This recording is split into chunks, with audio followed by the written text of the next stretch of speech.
নমস্কার বন্ধুরা, crazy not লেজির আরেকটি ব্লগে আপনাদের সবাইকে স্বাগত। কেমন আছেন আপনারা? আশা করি ভালো আছেন, সুস্থ আছেন, সবাই মিলেমিশে থাকবেন। শুরু করতে চলেছি আমার একটা নতুন ভিডিও। এই ভিডিওতে থাকবে আমার কাশ্মীর ভ্রমণের বেশ কয়েকটি পর্ব, এবং কাশ্মীর ভ্রমণের আগে আমরা দিল্লিতে 1 নাইট স্টে করেছিলাম। 1 নাইট স্টে নয়, 1 ডে। তো সেই 1 ডেতে আমরা দিল্লির 2টো জায়গা ঘুরেছিলাম। তো সেই অভিজ্ঞতা আপনাদের সাথে শেয়ার করব। যদি ভিডিওটি ভালো লেগে থাকে তাহলে অবশ্যই লাইক করে দেবেন এবং শেয়ার করবেন, আর সাবস্ক্রাইব করতে কিন্তু ভুলবেন না, আর পাশে থাকবেন ক্রেজি নট লেজির। আমার এবারের গন্তব্য হচ্ছে কাশ্মীর। তো আমরা কাশ্মীরে ডাইরেক্ট টিকিট আমি করিনি, ইংরেজি টিকিট দেখলাম পাইনি। তো আমরা দিল্লি থেকে আবার রাত্রের আমাদের ট্রেন আছে, দিল্লি রোহিলা স্টেশন থেকে 10:30টার ট্রেন, যেটা জম্মুতে গিয়ে পৌঁছাবে হচ্ছে সকাল 7টায়। তো আপাতত তো আমাদের এই রাজধানী শিয়ালদা রাজধানী ছেড়ে দিয়েছে। এই 1400 কিলোমিটার পথ আমরা অতিক্রম করবো 18 ঘন্টায়। আর শিয়ালদা থেকে দিল্লির এই রাজধানীর কলটা আছে টোটাল 8টা। তো ফার্স্টে হচ্ছে শিয়ালদা, তারপর হচ্ছে আসানসোল, গয়া আছে, দীনদয়াল উপাধ্যায় আছে, কানপুর আছে। তো টোটাল 8টা স্টেশন আছে। তো যেরকম স্টেশন হবে সেরকম অনুযায়ী আপনাদেরকে দেখাতে থাকবো। সাথে থাকবেন আমার এই ব্লগে।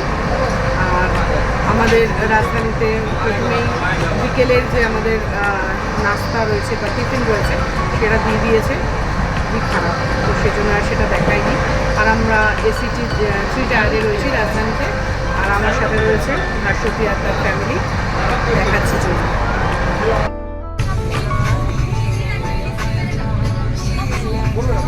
ভাস্বতী ওইদিকে আছে। আর এই যে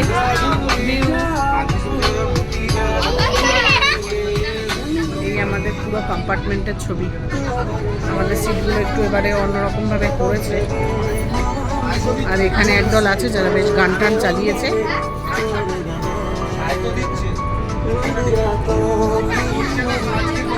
রাজধানীর টিফিন কেমন?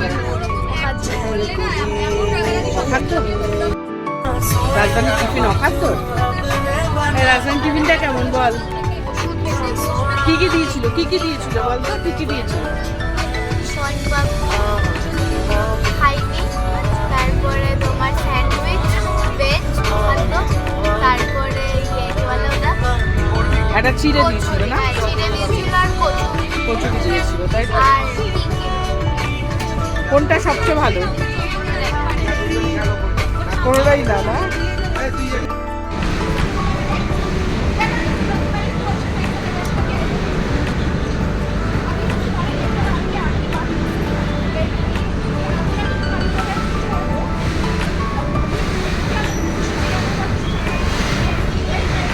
207 কিলোমিটার পথ অতিক্রম করে আমরা এখন চলে এসেছি আমাদের 3rd স্টেশন।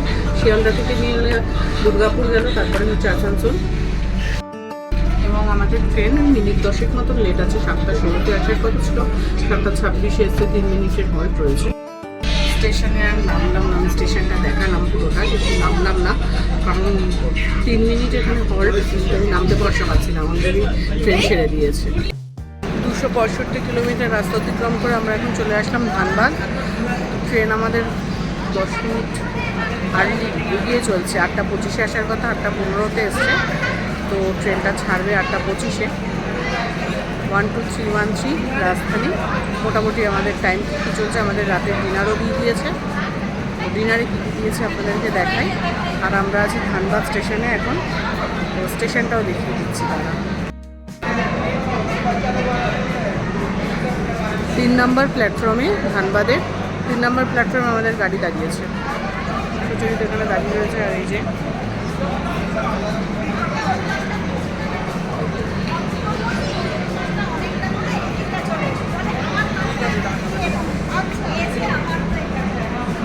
রাতের খাবার আমাদের দিয়ে দিয়েছিল এই যে চিকেন, ডাল, আর ওদিকে ছিল টক দই, আর এদিকে একটা মিক্সড ভেজ, আর ওইখানে সুইটস দুটো মিষ্টি ছিল, আর এখানে রুটি ছিল আর রাইস ছিল। আর আমি বাড়ি থেকে নিয়ে এসেছিলাম চিকেন। ওই চিকেনটা যদি আমি বাড়ি থেকে না নিয়ে আসতাম তাহলে আমরা রাতে আজকে না খেয়েই থাকতে হতো। আমরা এখন আছি গয়া স্টেশনে। 465 কিলোমিটার পথ অতিক্রম করে মোটামুটি 10:50 চলে এসেছে এখানে বিফোর টাইম। তো 10:49, তো 11টার সময় ছাড়বে এখান থেকে। আমি আর নিচে নামতে পারিনি, আমি এখানে নিচে সবাই মোটামুটি আমার কম্পার্টমেন্টে ঘুমিয়ে পড়েছে। তো আমি আবার শোয়ার প্রস্তুতি বুঝে নিই, আমার ঘুম হয় না খুব একটা। তো রাত্রে আছে পন্ডিতদা স্টেশন, যেটা 1:15-তে আসবে। তো ওটা কভার করতে পারবো না। তো দেখা হবে আপনাদের সাথে কালকে সকালবেলা 5:30-5টার সময় আসবে কানপুর সেন্ট্রাল, তো সেখানে। তো এখনকার মতো গুড নাইট।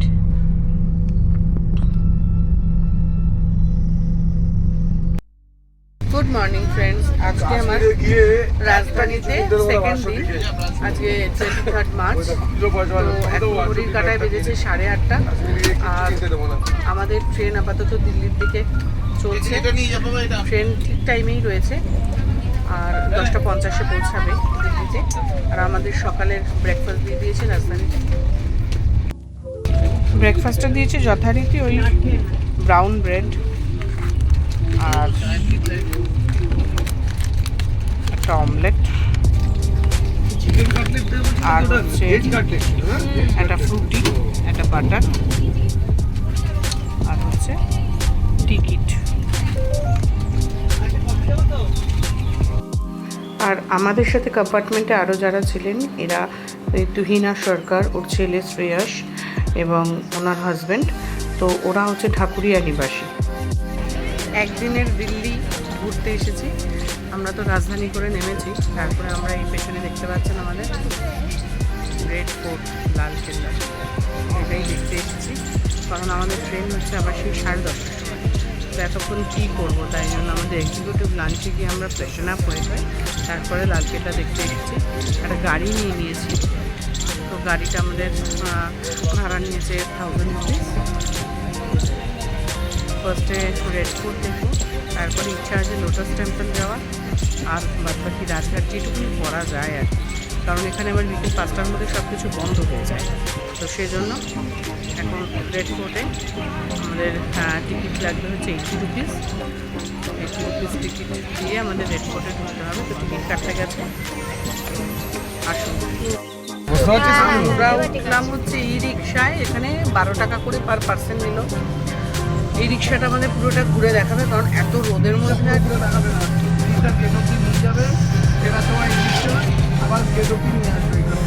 লাহোরি গেট থেকে জ্ঞানপীঠ। হ্যাঁ, এবার তো ভাসতে মধ্যে সাইড দেখাতে, এই যে সাইড এভাবেই দেখাতে হবে, ফ্রন্টেই দেখাতে হবে। দিল্লি আমাদের ভারতের রাজধানী দিল্লি, যার আয়তন 1484 বর্গ কিলোমিটার এবং জনসংখ্যা 1,63,00,000। ভারতের দ্বিতীয় সর্বাধিক জনবহুল শহর এবং দ্বিতীয় সর্বাধিক জনবহুল মহানগর অঞ্চল। এটি বিশ্বের ভারতের দ্বিতীয় বৃহত্তম শহরাঞ্চলও বটে।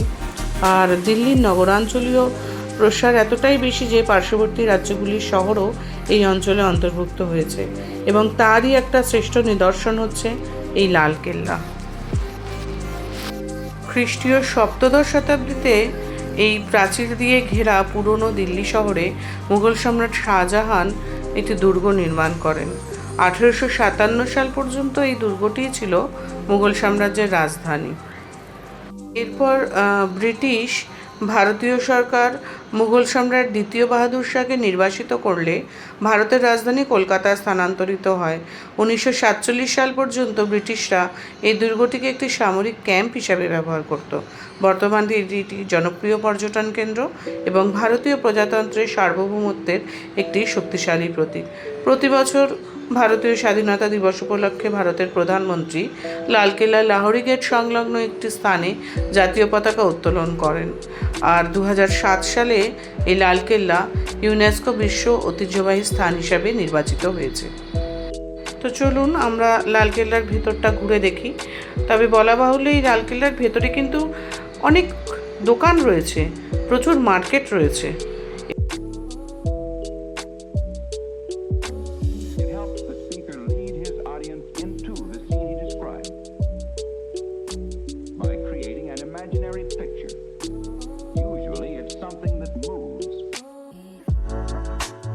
লালকেল্লার ভেতরে হচ্ছে সব শপিং এর জিনিস,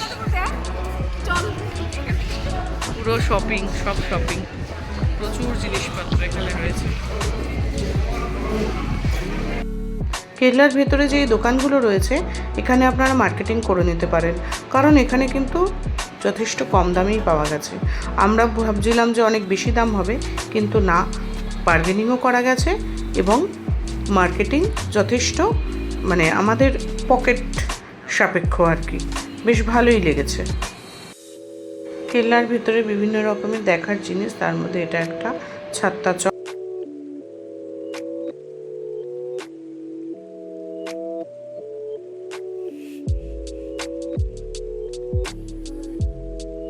এটা হচ্ছে নওবাত থানা, রেড ফোর্টের ভেতরেই।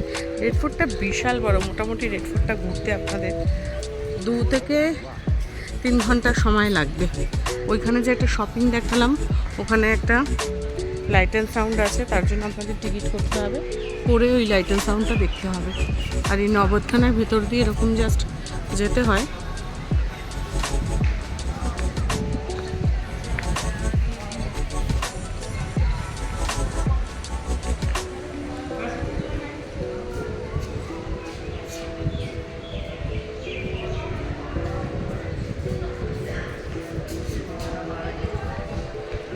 কারুকার্য অসাধারণ।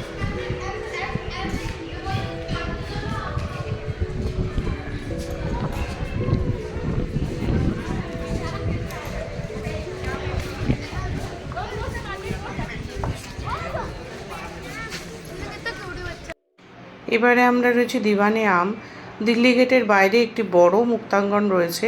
এটি এককালে দিওয়ানে আম রূপেই ব্যবহৃত হতো। এখানে ঝাড়কা নামে একটি অলঙ্কৃত সিংহাসনে বসে সম্রাট জনসাধারণকে দর্শন দিতেন।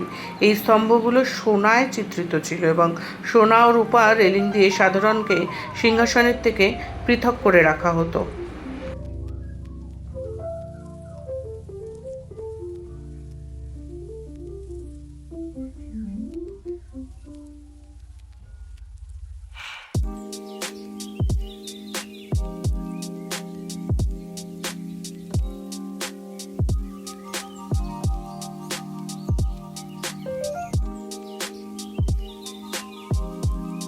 আমি যে তখন এই ঝাড়কার কথা বলছিলাম সিংহাসন, এটা হচ্ছে সেই সিংহাসনই। এখানেই সম্রাটের থেকে জনসাধারণের সাথে একটা দূরত্ব মেনটেন করা হতো, সম্রাট এখানেই বসতেন। এগুলোকে এখানে বলছে খাসমহল, দিওয়ানে খাস। আর এই যে এটা হচ্ছে, এটা দিওয়ানে খাস, এটা হচ্ছে দিওয়ানে খাস। হ্যাঁ, এটার ভিতরে অ্যালাউ নেই, কিন্তু এর কাজগুলো অ্যাকচুয়ালি কাজগুলো থাকতে দিলে তো সব খুলে নিয়ে চলে যাবে। মা, এ কি আর ওদের দেশ? এ তো আমাদের দেশ। ট্রেনের মগ অব্দি নিয়ে যায়, ব্যাংকের পেন অব্দি নিয়ে যায়। সাধারণ কাজ, কাজগুলো বেলের উপরে মিনা। ও কি কাজ! এই যে হ্যাঁ, এটাই দেখালাম। ফ্লোট ওই ওপরেরটা যদি দেখাতে পারতাম না, অসাধারণ কাজ, কাজ দারুণ কাজ। ওপরটা এত সুন্দর কাজ। হ্যাঁ, এতগুলো টাইলস, একটা কাজেরও এদিক ওদিক নেই, সব সমান।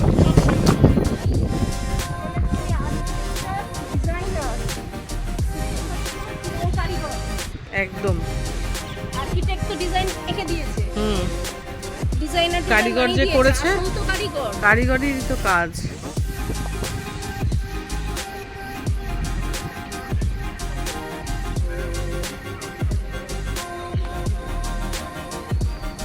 এটা কি দেখাচ্ছে? এটা হচ্ছে, আচ্ছা, এখানে ওনারা স্নান করতেন, এই যে হামাম।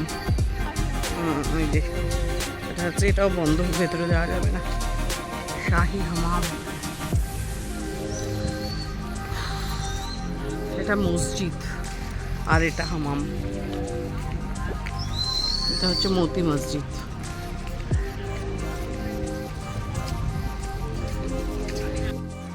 এই হামামের পশ্চিমেই মতি মসজিদটা রয়েছে। এই মসজিদটা নির্মাণ হয়েছিল অনেক পরে আর কি। 1659 সালে শাহজাহানের পুত্র আওরঙ্গজেব এই মতি মসজিদটা নির্মাণ করেন। এটি একটা ছোট 3টে গম্বুজ বিশিষ্ট মসজিদ। এটি পুরো শ্বেত পাথরের তৈরি, বাট ভেতরে তো ঢোকা মানে প্রবেশ একদম নিষিদ্ধ।